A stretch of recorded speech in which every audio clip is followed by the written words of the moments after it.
افهم بقى علشان محتاج افهم بجد والله. وزير الشباب والرياضة طالع يتكلم على مجلس الزمالك السابق اللي هو استقال ده بشكل مفيش احسن من كده يا راجل. كأنهم عملوا عمل بطولي مع نادي الزمالك او انجازات رهيبة. المهم قال ان هو مجلس وطني جدا جدا جدا، وان رئيس الزمالك عمل انجازات كتيرة جدا جدا اللي هو المعزول. وان هو راجل خلاص قدم استقالته. طيب، هو سيادة المستشار ما قدمش استقالته يا سيادة الوزير؟ هو سيادة المستشار المفروض ان هو اتعزل. عمك المنيسي قال لك كده، تبقى تسمعه. قال لك ان هو اتعزل بالقانون.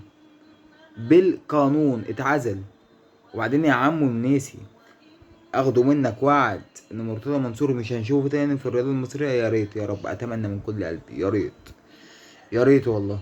يعني بجد والله مش هنشوف مرتضى تاني في الرياضة المصرية. يعني بجد بقى نشوف اهلي وزمالك منافسة شريفة. بجد ده هيحصل. اتمنى اتمنى ان احنا نعمل فيديوهات عن الكورة. اتمنى ان احنا نعمل فيديوهات نتكلم فيها عن الكورة وبس. اتمناها والله. ما انت فاهمني. ولكن طول ما قناة الزمالك موجودة ونفس الاشخاص اللي كانوا بيطلعوا عليها بيطبلوا لمرتضى لسه موجودين ولسه بيطلعوا، فانا اشك في الموضوع ده. ولكن نتفائل خير ونقول ان شاء الله اللي جاي يكون احسن للرياضة المصرية.